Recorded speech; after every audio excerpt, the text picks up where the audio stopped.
Okay.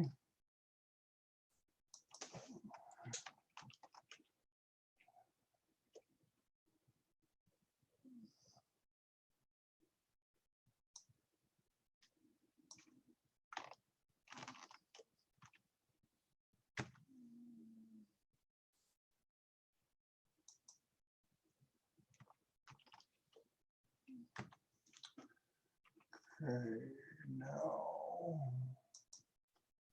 get a file open.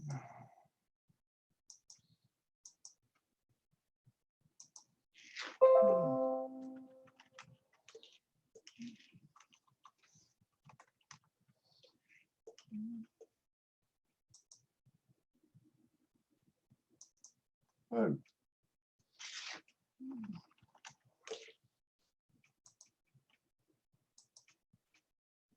All right.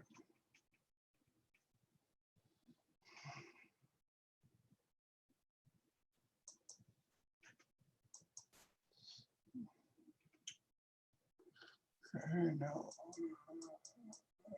link.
Okay.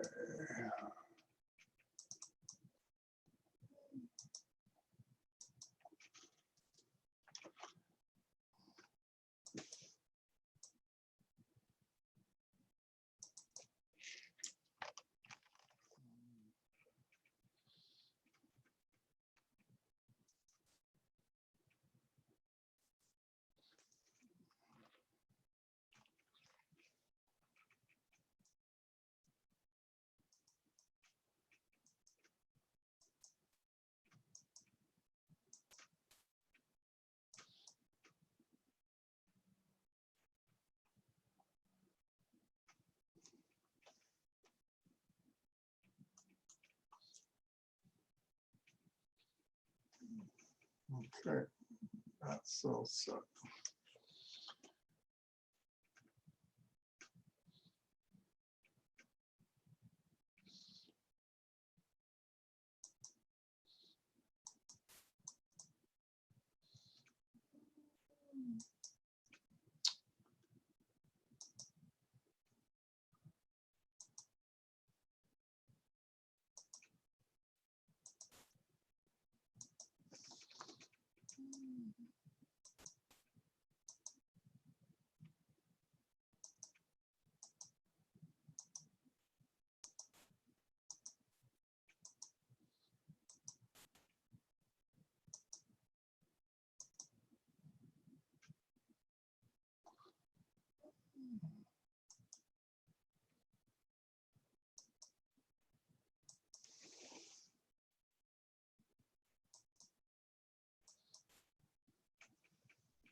Good morning, Juha. We don't start for 14 minutes. Let's see, should I?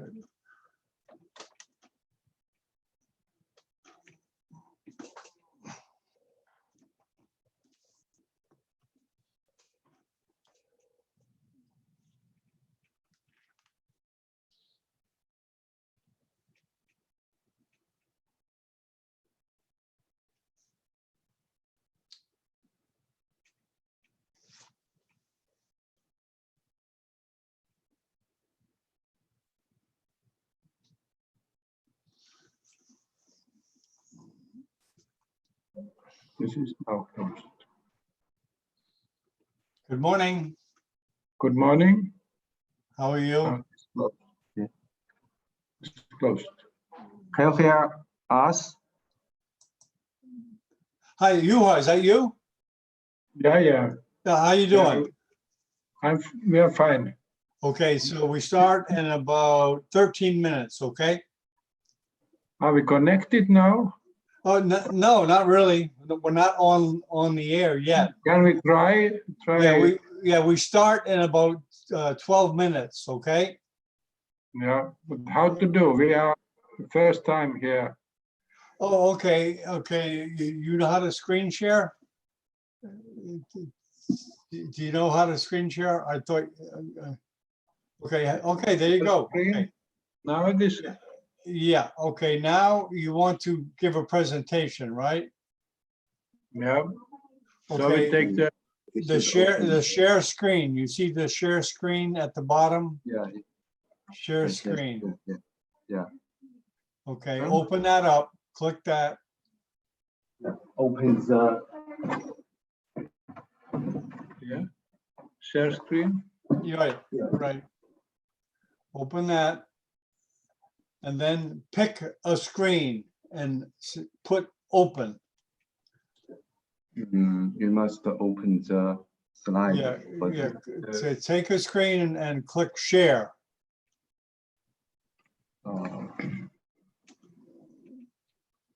You see the share?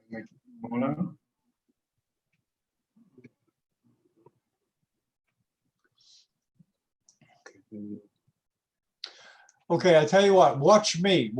Okay, I'm gonna do it. Okay, I'm clicking, listen to me now. I'm clicking share, and then I'm picking a screen to share. So I take you to the screen, and I own the screen now. I can take you wherever I want. Okay, so but we have to open the first. We have to open the PowerPoint presentation first. Yeah, that would be good. Open the background. Yeah, open that in the background and come back. Smaller. No, where is the? Yeah, this one. Yeah, and then we have to find the videos also.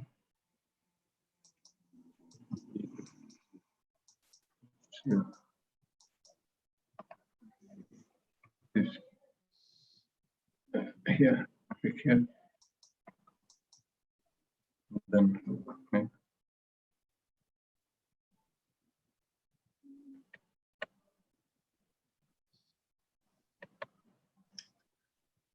Now this is here. Yeah, this is okay. I will find when we get the videos from here. Okay, now click share screen. With the PowerPoint. Click share screen at the bottom of the screen. Click it.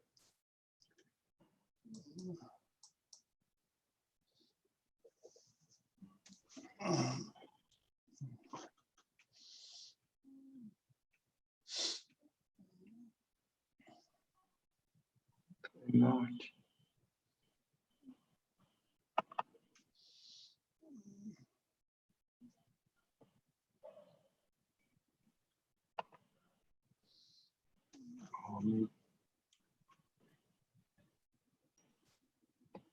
But we kind of find the. Yeah.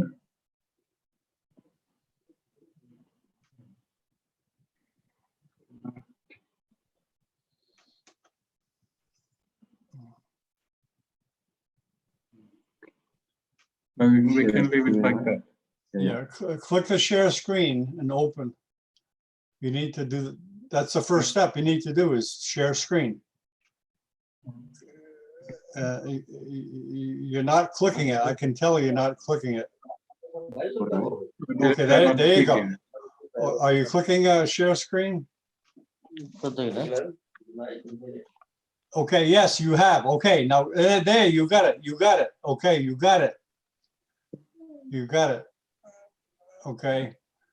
Okay, and if you want to make it bigger, you can try the slideshow at top. You see the top slideshow? I think to make it, you know, there. Okay, there you go. Okay, you got it. Okay. You want to just stay there, Juha? So.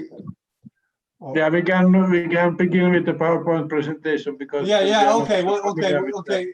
Yeah. Okay. Then I have this PowerPoint presentation, and then we have some videos after that. Okay. You want to test the videos now, or you want to just wait? How to do that? Oh, we can wait. We can wait. Is there audio on the video? Okay. Yeah. You just make a. Yeah, you're right.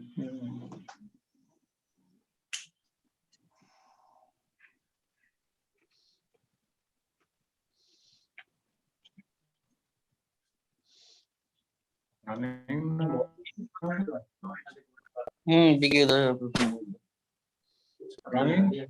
ना सब bill pay लगा के रखे थोड़ा कि थोड़ा बहस करें 2 महीना बाद आवे लेके दो वापस करो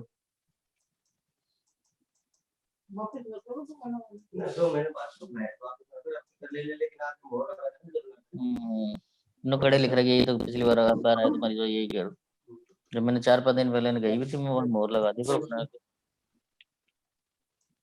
You can ask how to share video. I don't know. Yeah. I mean, we I can. have been showing videos many times. Of course, I have been waiting. I have been. I will take the PowerPoint presentation so we can begin.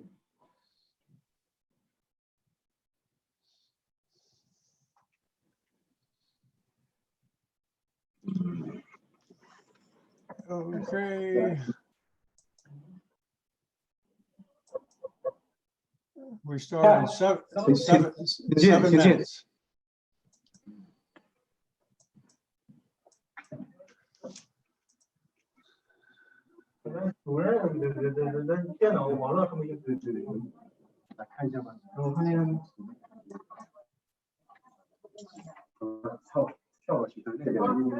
WiFi 是吧？不是在这 WiFi。 But we have not. Begin now. It's too late to. Hello. Yes, hello. Yes. How to better you have a video? How what? How to show the videos. Okay, how to show the video? Well, you have to get off. Is the video inside the PowerPoint or is it separate? No, they're separate. Okay, well, you have to get off the screen share. You have to get off the PowerPoint to open the video. You know what I mean? Okay, but we make first the PowerPoint. Yeah. First you make the PowerPoint and then we go to the video. Then we show the video. Yeah, then you get off the We go back to PowerPoint. Yeah, then you get off the PowerPoint and go back. But we just stay here for now. We don't get off the PowerPoint. Stay here. We'll start in 5 minutes, okay, Juha?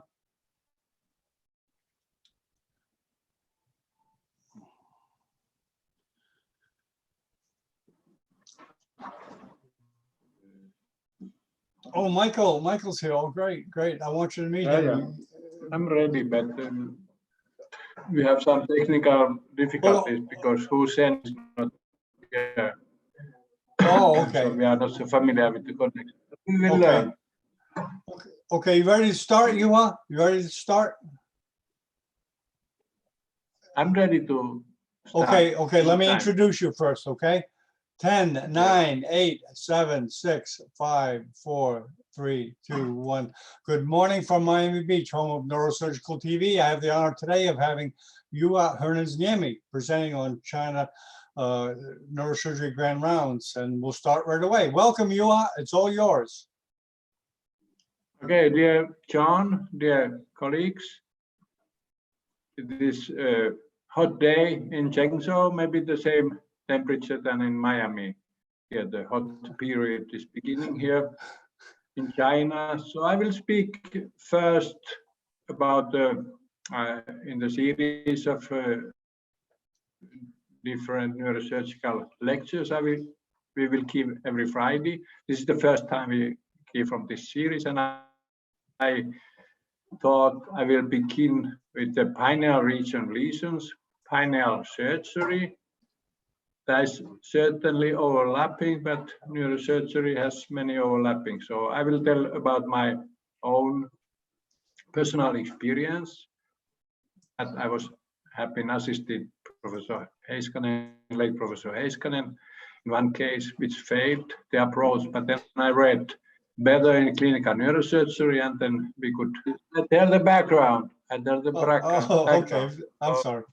Okay, I'm not stuck. So I was Okay. telling that 1980, 40 years ago, I made my first case in Kuopio, and after that, since 97, 2015 in Helsinki, and then some cases around the world. Now I'm in China since 2 years.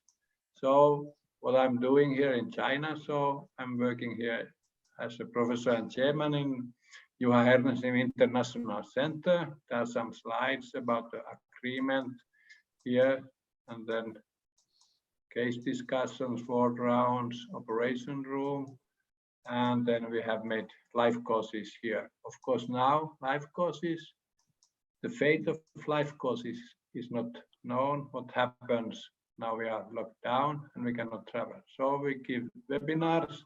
So this is my personal experience, more than 16,000 operations during my career, and between 1 and 2% are pineal tumors. So out of 10, more than 100 pineal tumors, and pineal cyst, very large series, more than 70 patients, and then some vascular cases. So I saw how Dr. Drake and PLS always use this plus at the end of the numbers, figures, because they didn't know the exact number of the cases. So, but it is more than 200 cases I have done. Exact numbers are in the PhD book of Juha Veloske, who is making his PhD finalizing now in Helsinki. But this is the Helsinki series. So this is the pineal region anatomy. It is in the middle of the head. Wherever you go to this area and circled with red, so it is long distance. This means that if you want to do the operation, you have to have long instruments to come there, because there is no shorter distance. And I have been using this approach, which I show in the next. I go above cerebellum, below tentorium. It's called suboccipital, infratentorial, supracerebellar approach. This specimen is from Professor Emil Avci, Mersin, Turkey, from Wisconsin laboratory. You see that there is a root outside of the brain here, about the cerebellum, and tentorium has been taken here away, but you can see that there is a root to pineal region, and because cerebellum is there, so it is useful to use sitting position, because the gravity is taking the cerebellum down. So this is from 1979 from Clinical Neurosurgery book by Professor Bennett Stein, a schematic a picture how to go to pineal region. And here we have the sitting position. This is from Helsinki. I will tell about the details and in the videos we hopefully can see. So this is how the patient is before draping. We keep the head rather well flexed, but you should not flex too much because then you might get the cervical medullary injury, tetraparesis, which happened to me 1983 in a occipital AVM in a young patient I was operating on. In sitting position, I flexed too much, and it was patient recovered, but it was terrible situation with tetraparesis after operation. Good surgery for the AVM, but from the position, difficult complication. Of course, if you want to do sitting position, then all the anesthetists and neurosurgeons are saying that you will get air emboli.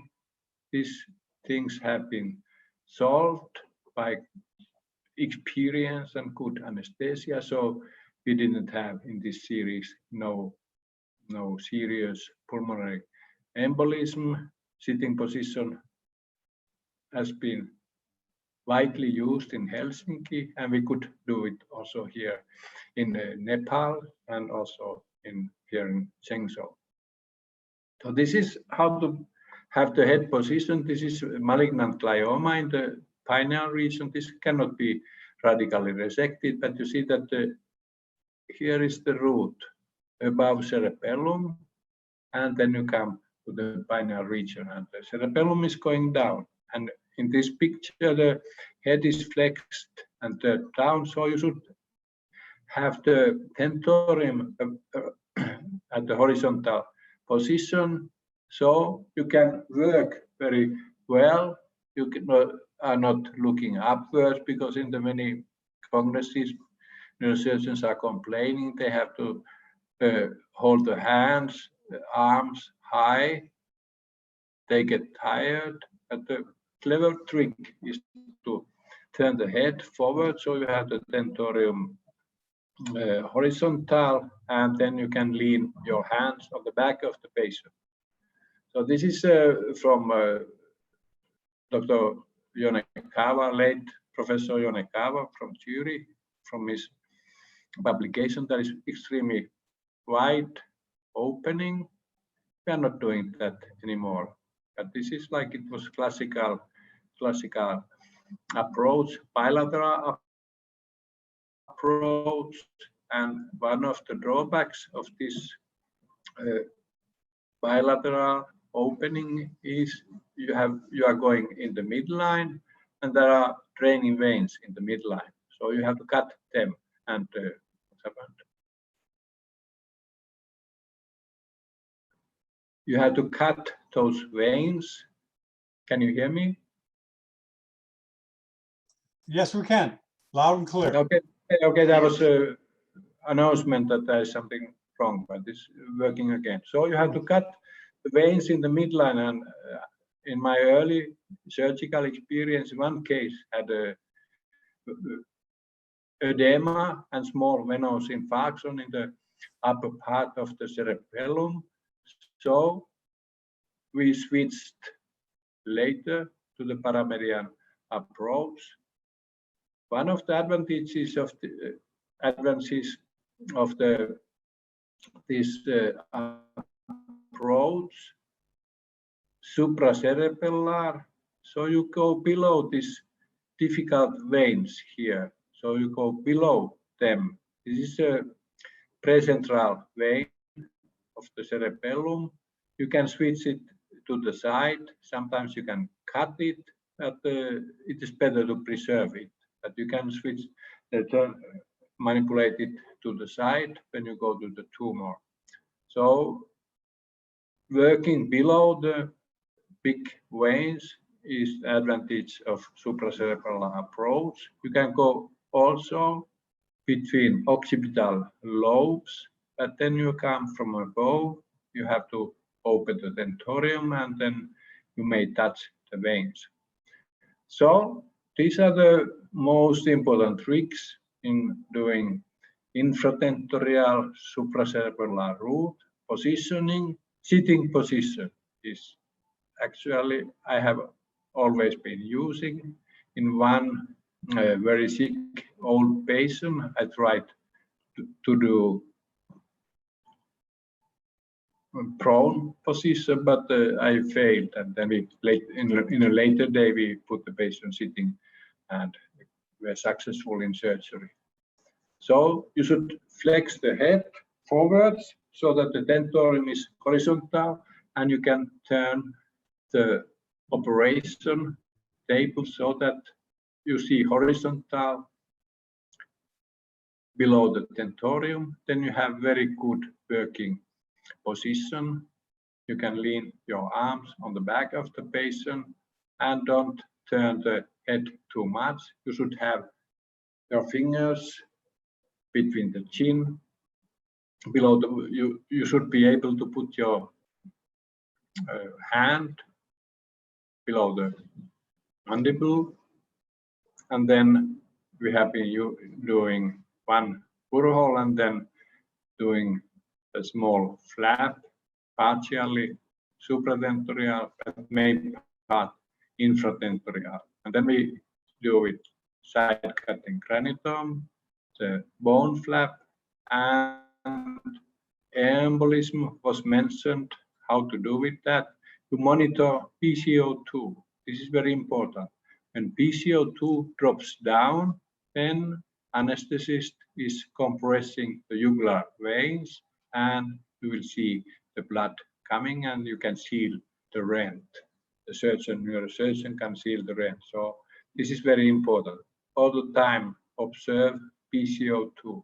This is the clue. So in many places you put the catheter in the right heart. We didn't find it very useful because you don't get any air if you suck there. So we stopped to use it. So this is from Zhengzhou. This is not, this is reaching the pineal region, but that is not actually a pineal tumor. This is not in the series, but just to demonstrate how we managed to do the sitting position here. We have no G-suite here, so the legs are wrapped here, and the patient head is fixed with Mayfield, and otherwise we go as earlier mentioned. And this is another case. This is also not pineal tumor. It is a cavernoma, mainly in the fourth ventricle, but also beginning from the brainstem. So I was operated on in sitting position, and you see how much the head is turned. We call it actually a praying position because you are humble, turning your head down. So this means that the tentorium is horizontal. There's very good ergonomic position here. So let's go forward. This is the position, and position is extremely important here. So this is the thing. This is the thing, positioning. Then you have a very easy approach.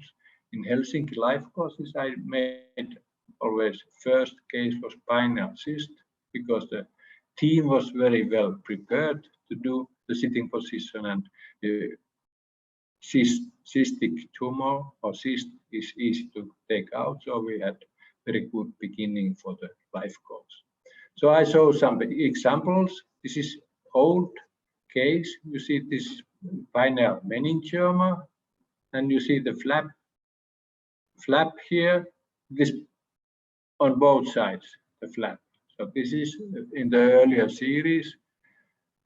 We switch to unilateral paramedian approach in the later series, not to cut the draining veins from the upper part of the cerebellum and just bypass them to the pineal region. So this is early case, and here we have a pineal cyst. You see a cyst I mentioned. We have done around 70 in Johan Schocker's PhD. There are 60 cases, well analyzed and with very long follow-up. So this is pineal cyst, and this is the position for the pineal cyst. We will switch to videos later. This is after operation. You see also now here the opening is paramedian, not in the midline, not to disturb the veins. And here again a pineal cyst. After operation, again paramedian, small flap. I don't turn the head, I put the head straight and turn myself and a microscope to go to the pineal region. So this is late Professor Jone Kava's from the publication of late Professor Jone Kava. This drawing is made by Peter Roth in Zurich. So this is the best approach, but as mentioned, we are doing by far smaller approach now. So I hope now we can get the videos running. So first about the series. So this is more than 200 cases. So one patient died at the 6th day. It was a young boy who came unconscious here, and we took as emergency the tumor out, but he was very deeply unconscious and died. So actually the father took the patient home, like here is the habit. And then the patients who had one, respectively 2 months after surgery, debilitated in other causes. So in the earlier series published from Kuopio and Helsinki, around 120 patients, so 1/5 of the patient had some complications in the post-operative period. And here are those complications listed in this more than 100 cases. There was one epidural hematoma, 9 transient Parinos syndrome, they all cleared, 2 meningitis, 3 wound infections in the midline approaches, and then transient memory disturbances, mild hemiparesis, and 1 CSF fistula. They are not common CSF fistulas, and then some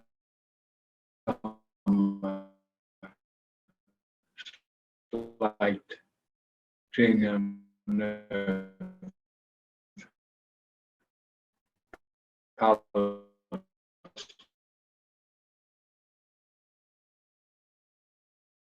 Hope now we can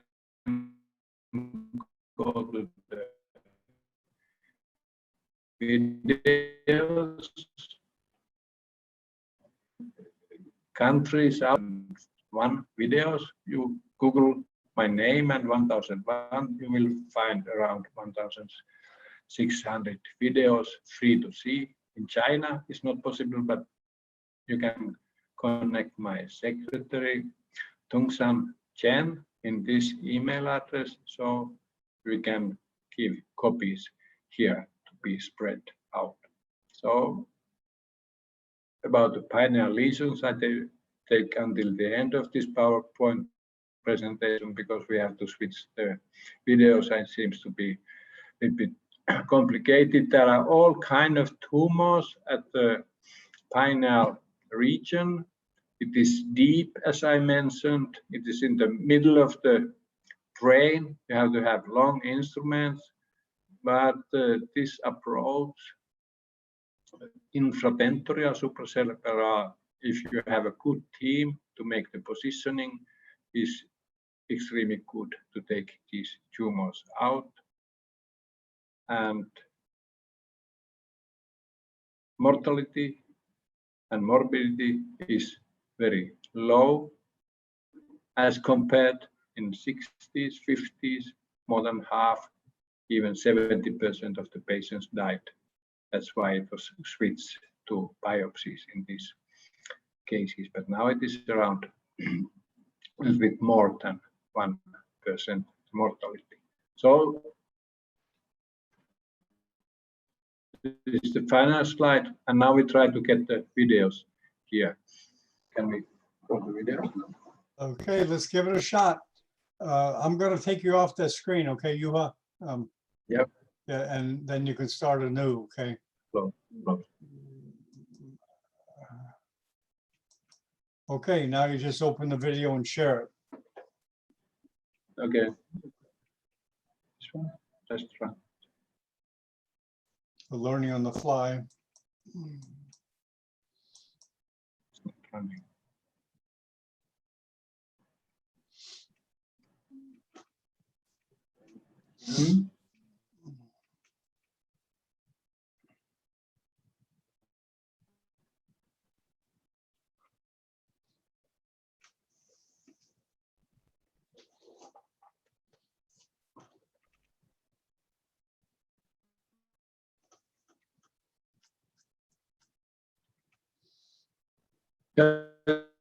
This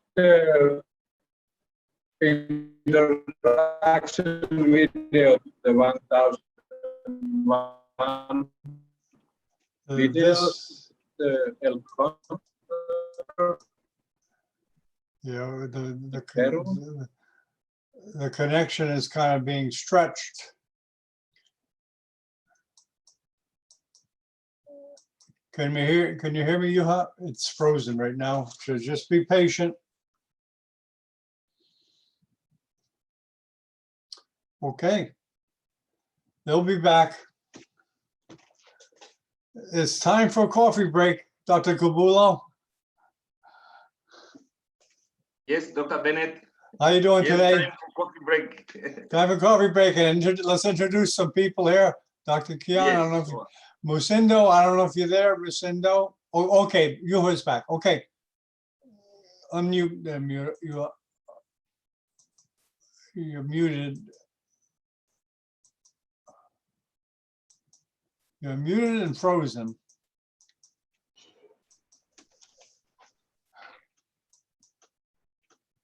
We're having a little technical issues here.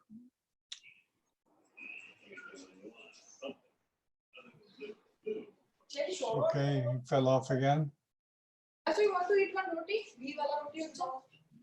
Chali reke dao roti ta waste karo na.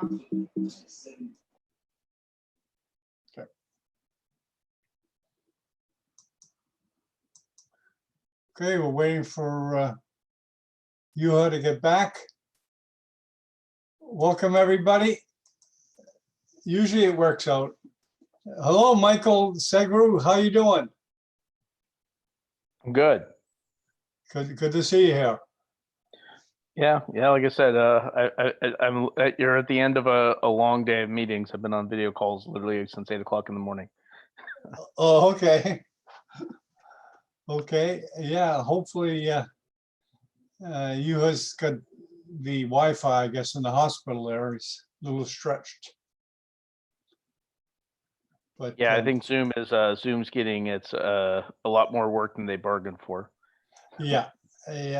I'm not too optimistic about the videos because video really stretches it. Yeah. So,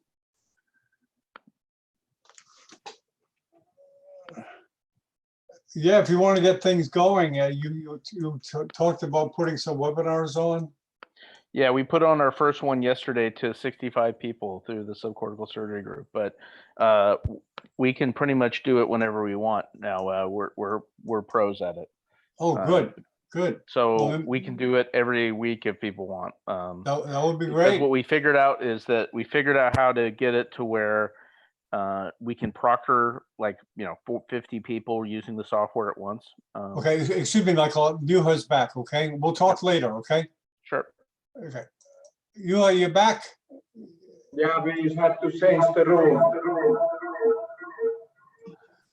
Oh, you have to change the room. Okay. Wow. Yeah, On the the fly. connection was weak. Okay, it looks better here. So, Looks better here. can we take the videos now? Tungsen? Yeah, let's try it. Let's try it. All you do is open the I- video and share it. Where are the videos? Zero?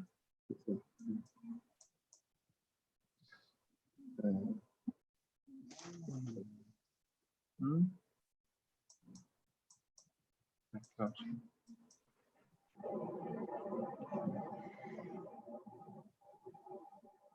Close, right?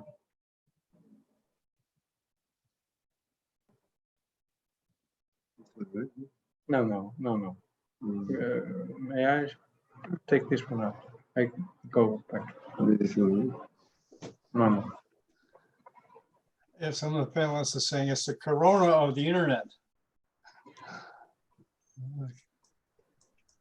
Now? Are you opening the video? Just open it like you would I have open. them ready, so if this running now? Yeah, and then share it. Get it running. And Yeah, then so you which video you come, want then you This come one. to the Zoom. open the first. Okay. Yeah, open first. Sorry, folks. Juha's technician is not here.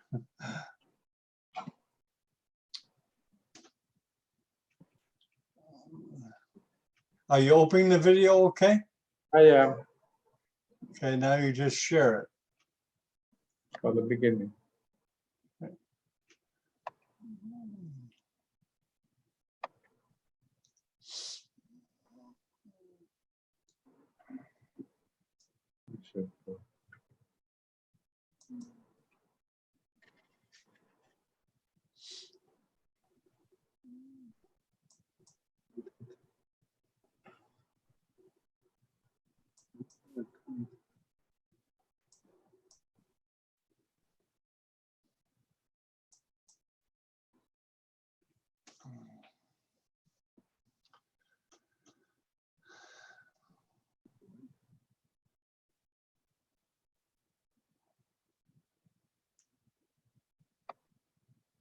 Okay, you're sharing.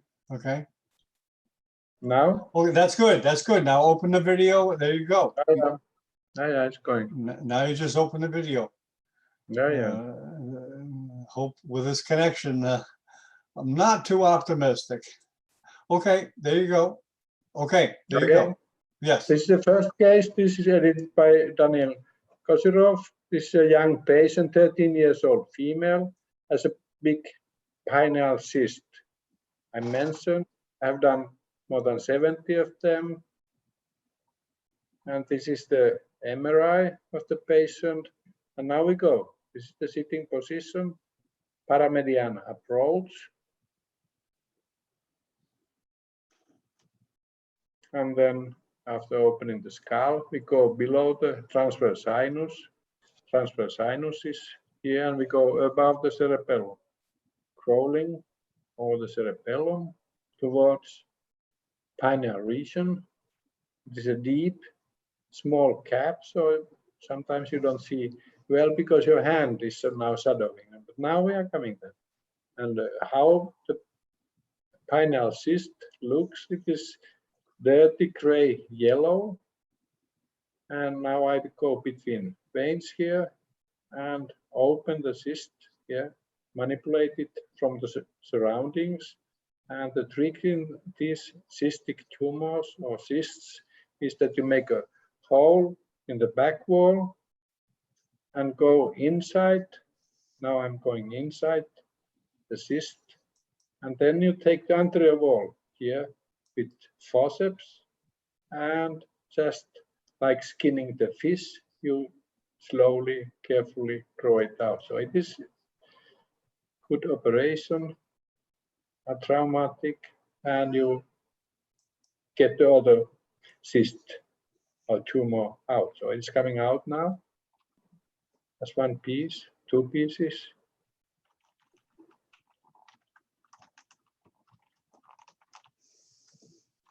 And then, yeah, there is some remnant now. and then coagulating, making hemostasis. And now we are inside the third ventricle. You can see the third ventricle. I have done also 2 colloid cysts by this route because there was another lesion in the brainstem. Professor Konovalov in Burdenko has done also several cases. So checking here the lesion. Here you could use the endoscope to check the hemostasis. I tried once, but I didn't like to use the endoscope. But certainly it is, if you can use well the endoscope, it is of good use. And this is aviten you put here for hemostasis. And careful hemostasis is important. Clear fluid. And these are postoperative pictures. MRI. Patient made good recovery as they usually do in the pineal cyst. So this is team made the videos, and then we take the next video. I close this video now, and then we take here is a pineal region meningioma. I showed the CT. This is a more recent case because we did edited by Dr. Carreno from Italy. This is pineal region meningioma. Older patients, like the meningioma patients are. Here is preoperative, medium-sized tumor, or for this region maybe big. But when you have seen tumors in China or India, so you have to say that this is medium-sized. So this is the paramedian incision. Please note, we are not shaving the hair. In China, you are shaving the hair. This is a shave. So you should not take the hair out. Just area where you are making the incision. And here we are opening the dura against the transverse sinus. Good stitches to hold the dura away so that you can see below the tentorium and go above cerebellum to the tumor. Which vessels are here important? You have bilateral posterior choroidal arteries. You should save them. In 2 cases, I had some complications with these arteries, and there was some thalamic infarction. And as I showed, these patients died later, 1 or 2 months later after surgery. So now this is the meningioma slowly coming. You should save all small arteries on the surface.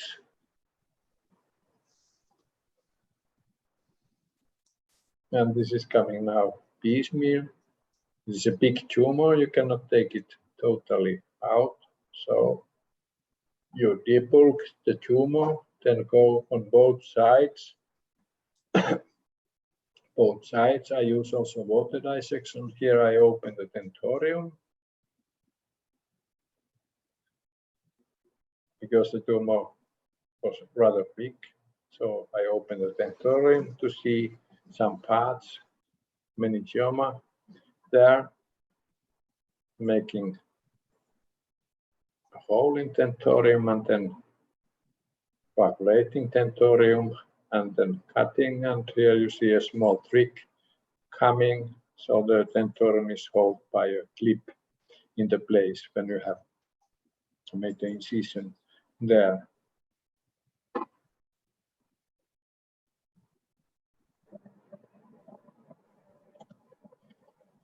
Going around the tumor carefully. It's a benign tumor, of course, meningioma, so you should be able to take it totally out. And here we see the cleavage plane when we have debulked the tumor, taken the inner part of the tumor out, so we can compress the tumor and then have a good grip with the tumor forceps, pulling carefully and taking small pieces. This tumor forceps is very good in taking these tumors out, but it must be a long instrument. So must be a long instrument. So sometimes you are asking for special long instruments in this area. Here you see the clip holding the tentorium, cut tentorium in place.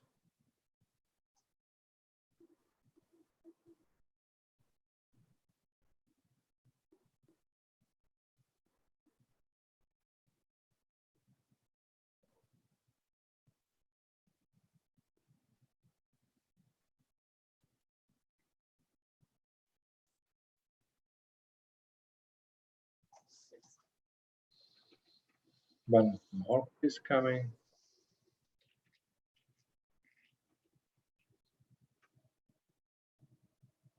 And here, bigger part of the tumor.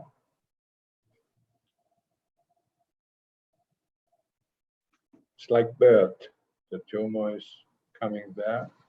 You draw and pull it slightly and have a good grip, and then you can take it out. But you should always think when you draw or pull the tumor out that there is on the other side there is a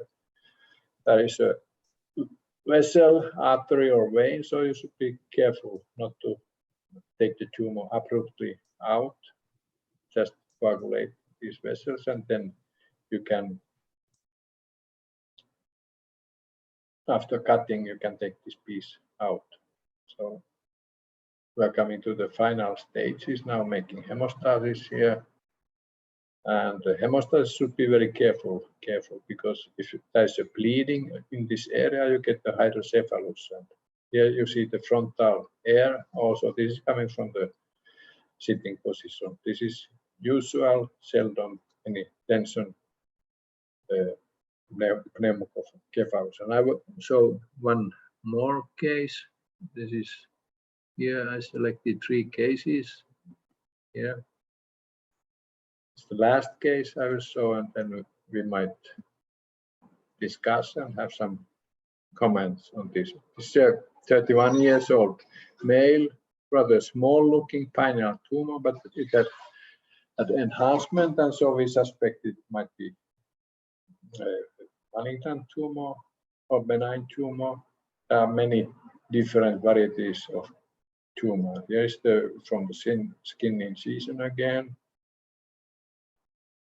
And then after craniotomy, we open the dura and turn it upwards against the transverse sinus, here going above cerebellum. This is what I call a Farid's vein, small bridging vein. I tried to save extremely long, but at the end of the operation, in front of the visiting Iranese colleague, it was destroyed. I had to coagulate it.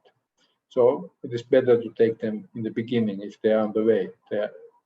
Of the paramedian veins, you don't have any complications, but from the midline veins, you have venous disturbances. And now we go deeper below the veins, dissect, and we should soon see the tumor. Now we see the tumor surface here.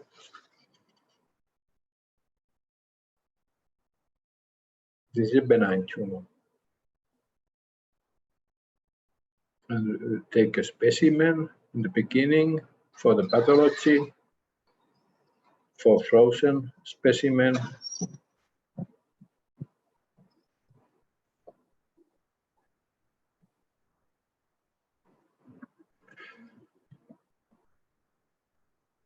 Going around the tumor, so you can have a good cleavage plane and take the small arteries feeding the tumor and coagulate the veins also. And this way you free the tumor from the surroundings, and to be radical, you have to see the third ventricle after removal of the tumor. So this is very important. There's one dead angle, and this is below the tumor. And here, quite frankly, endoscope might be good, but as mentioned, I didn't use in this series. I tried only once and I didn't like it. Now, maybe nowadays the endoscope are better. So the tumor is coming out, some bleeding, not very vascular tumor, but has some vessels coagulating with bipolar them and manipulating all the time. Tumor vessels, cutting them, long microschizos you have to have. And now making at the same time hemostasis here.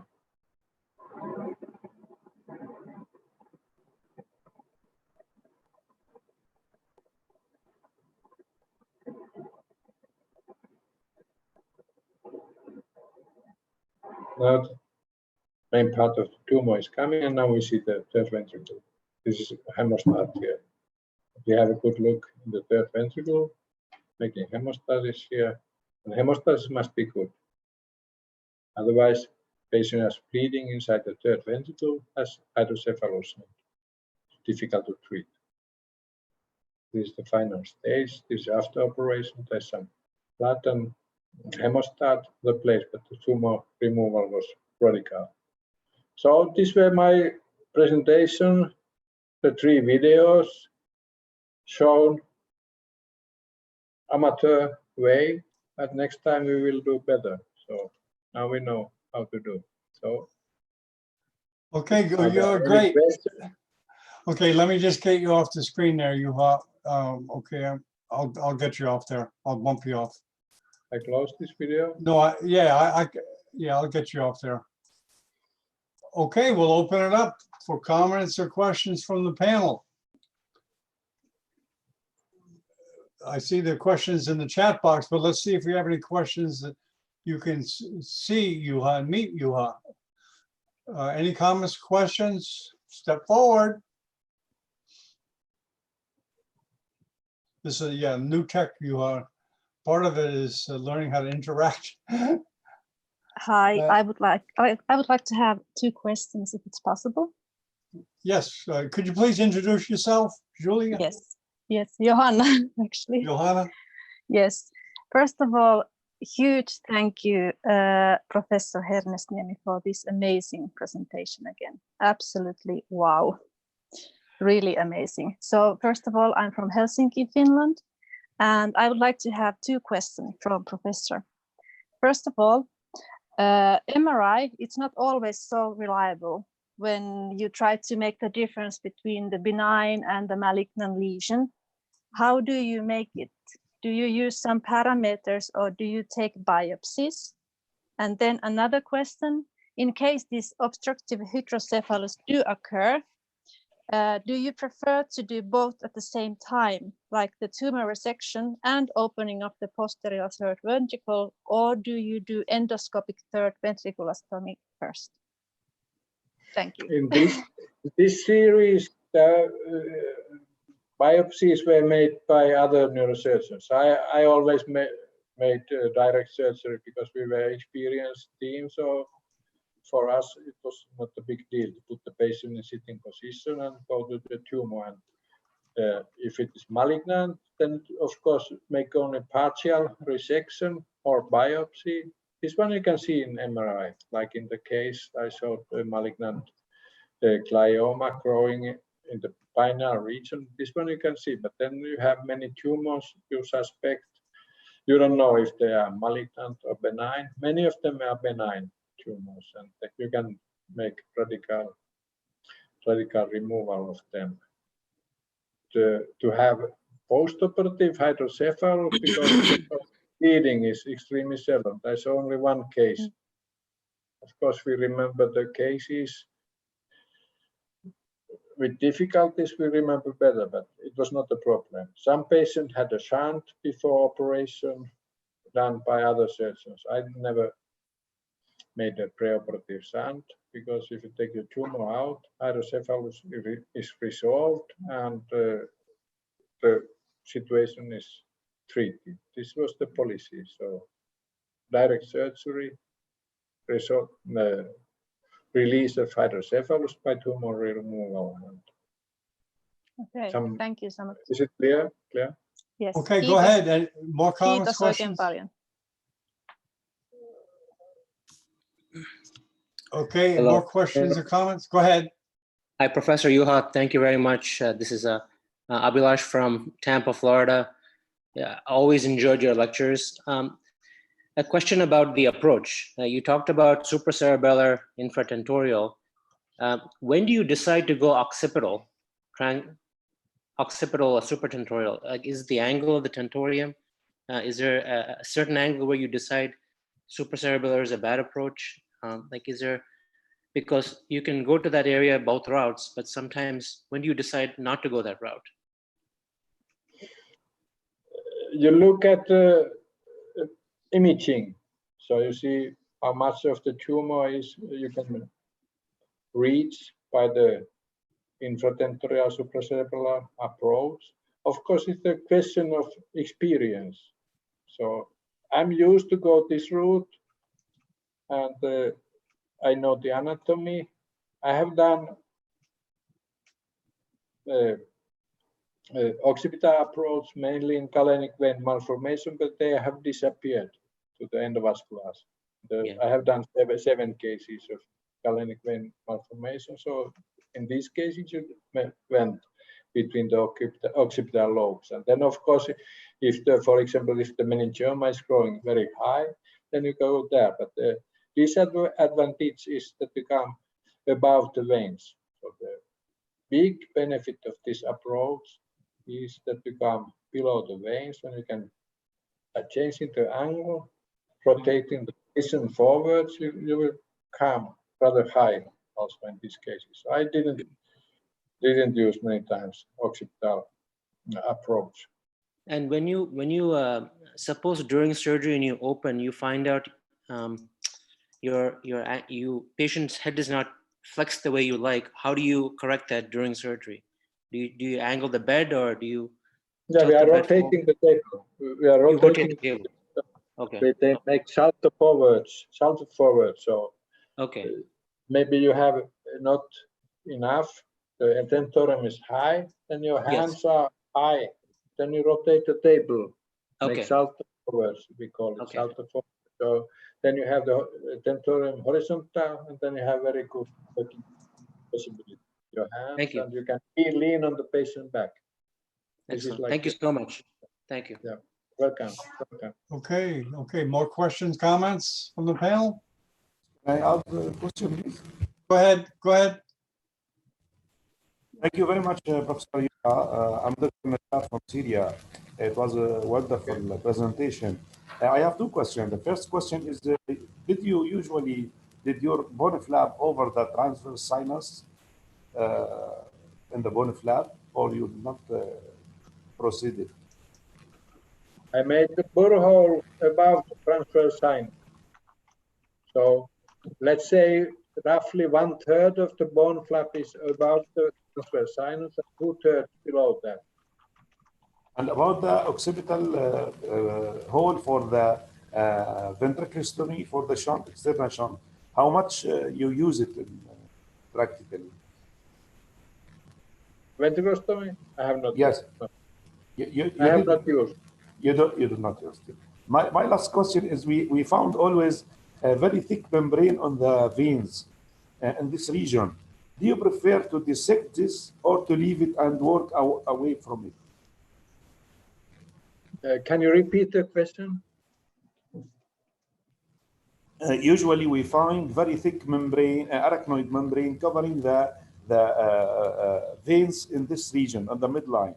So do you advise us to dissect this membrane and these veins, or leave it and work lateral to it?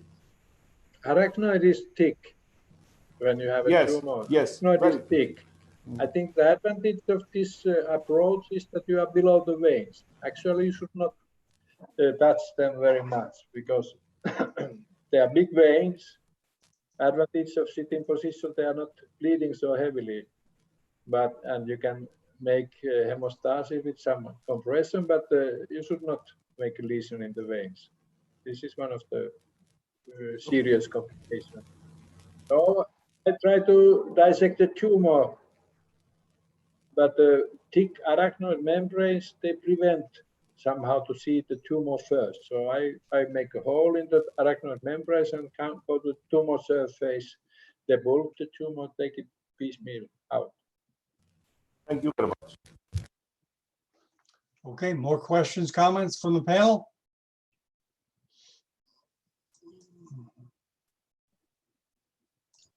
Sir, can I ask questions, sir? Yeah, of course. Yeah, of course. Of course. In case of large pineal region tumor having bilateral extension, which side you prefer?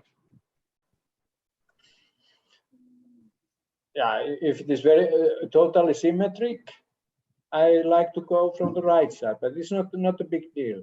Not a big deal.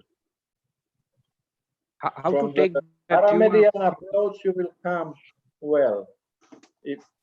Except if you have an earlier approach, then I don't want to go through the earlier approach because I make a new approach. Then I select the other side. That was one case that was operated in Italy, so I selected the other side to go. But I don't think it is big deal here. But of course, if the tumor is very large, so you have to manage. So maybe you should go then both sides. But I think through this approach, paramedian one side, you can cover all the region, even the tumor is big, if you debulk the tumor well. Okay. This Okay. midline tumor, so you can go both sides. Okay. Thank you, Mohammed, for the question. And more questions from the panelists? There's a couple in the chat box there. Yes, may I ask a question, please? Yes, okay, Matt, go ahead. Thank you. My name is Ahmed Tariq. It was a nice presentation, Professor. From the start of every operation, you usually start a paramedian skin incision.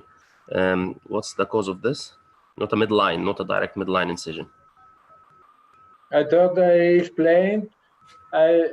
Yeah, of course, if you make a longer incision, you can go make also a paramedian flap. But the idea, the strategy in the paramedian flap is that you don't take the midline veins. You don't have to take the midline veins. You go a little bit aside, so above the cerebellum. And the paramedian is useful because the cerebellum is like that. So you don't have to retract the cerebellum so much. You go a little bit downhill on the cerebellum, so you don't have to retract the midline of the cerebellum and not to take the veins. This is the idea of the paramedian approach. And you can make a small flap and not be involved with the protuberantia or midline where the bone is thicker. So this is very simple craniotomy when you go paramedian. Thank you very much, Professor. So should we include midline for the craniotomy? No, you should not include because the bone is thick there. And you go just to the midline, paramedian, but you don't take the thick bone out because then you will have difficulties. You go paramedian, 15 millimeters, 20 millimeters paramedian, and then you don't have the midline difficulties with bone and or the veins.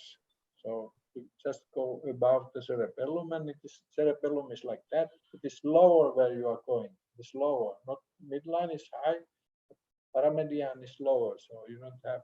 It's more easy access. Just take care of the angle that you come to the pineal region because you have some angle. You are not going straight. Yes, sir. Thank you, sir. You have I have seen a very good video of your meningioma surgery. Have you done devascularization from initial part of the surgery or any tips or tricks dealing with the devascularization? Yeah. Maybe we can speak next Friday on meningiomas or. But the principle of meningioma surgery is that you go to the feeders first.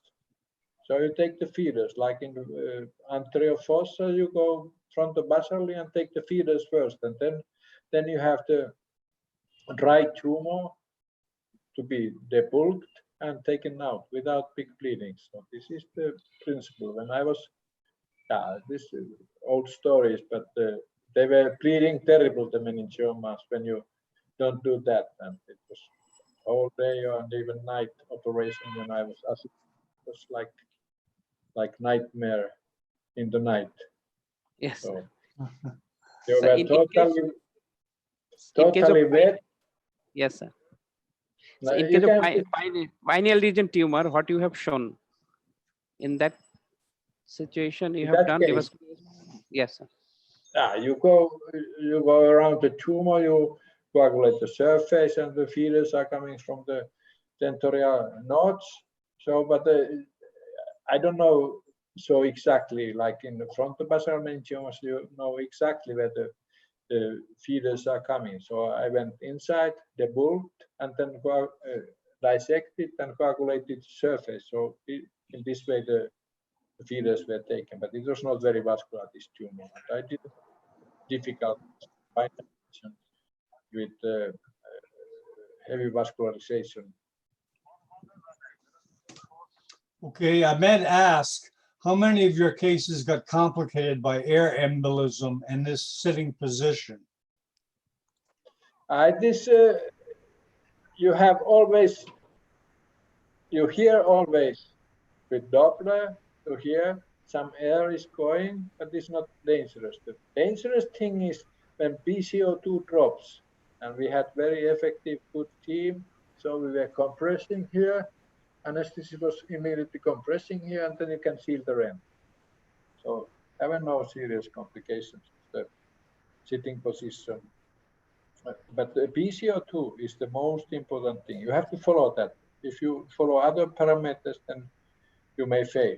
And of course, I know that it has happened. Even deaths have happened because of the air emboli, but this is coming by unexperienced team. So it was not the case by me, where I have been working, like in Kuopio and Helsinki. They were extremely good teams and very experienced in taking care of the patient and position and air embolism.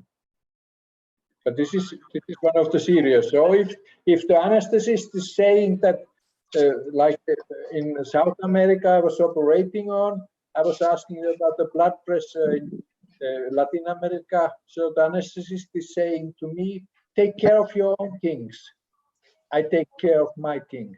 This is, with this attitude, you cannot manage the situation. Here, very good cooperation between anesthetist and neurosurgeon is necessary to avoid serious complications like air emboli. So you cannot say that, take care of your own things, I will take care of mine.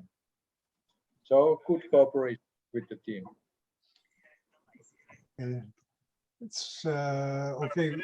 Ignacio asked, do you have any experience with epidermoid in this area? No, no, I didn't have. But epidermoid are good tumors to take out because they have no vascularization. So they're good tumors, but they tend to recur. There is some corner you have some tumor left and it will recur for some reason rather quickly. But of course, in a small country like Finland, where I was practicing, you don't have so big numbers. So in big countries, yeah. Hello, sir. India, China, you can get most here. Juha Hernesniemi কথা শুনতেছি একখানে sir. I'm sorry, we didn't hear you. Okay, well, Juha, I'd like to thank you very much for taking the time. I know you're a busy guy, and we look forward to your next week presentation. Next week, Friday, 5 p.m. We do. Okay, very good. We'll see you. Yeah, that's great. Okay, thank you, Juha. 4 or 5 o'clock. Yeah, we will do. Okay, we'll talk. Bye-bye. Thank you. Bye-bye. Okay, very good. Okay.